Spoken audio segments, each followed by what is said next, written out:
ఈనాటి వాల్మీకి జయంతి కార్యక్రమానికి ముఖ్య అతిథిగా వచ్చినటువంటి మన బీసీ బిడ్డ అయినటువంటి మినిస్టర్ సవితమ్మక్క గారికి, అదేవిధంగా కార్పొరేషన్ చైర్మన్ మా అక్క గొజ్జమ్మక్క గారికి, అదేవిధంగా నా అన్నదమ్ములకు, ఎంపీలకు, ఎమ్మెల్యేలకు, ఇక్కడ ఉన్నటువంటి వాల్మీకి సోదరులకు, సోదరిమణులకు, అధికారులకు, ప్రెస్ వాళ్ళకి అందరికీ కూడా వాల్మీకి జయంతి శుభాకాంక్షలు తెలియజేసుకుంటున్నాను.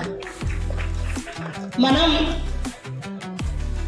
కొన్ని దశాబ్దాల కాలంగా వాల్మీకుల చిరకాల కోరికైనటువంటి ఎస్టీ రిజర్వేషన్తో పాటు మన బతుకులు ఎలా ఉన్నాయో అనేది మనకందరికీ తెలుసు. మరీ ముఖ్యంగా ఈరోజు మన కార్యక్రమానికి వచ్చినటువంటి సవితమ్మక్క గారికి కూడా బాగా తెలుసు.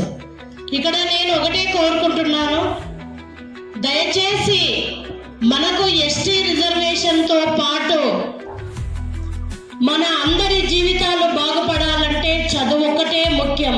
కాబట్టి చదువుకు అత్యధిక ప్రాముఖ్యత ఇవ్వవలసిందిగా నేను మీ ద్వారా వాల్మీకి జాతిని కోరుకుంటున్నాను.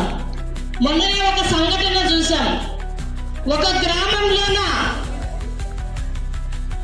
బుక్ కీపర్ పదవి ఇవ్వాలంటే, అంటే పోస్ట్ ఇవ్వాలంటే 10వ క్లాస్ మినిమం పాస్ అవ్వాలి. మన వాళ్ళు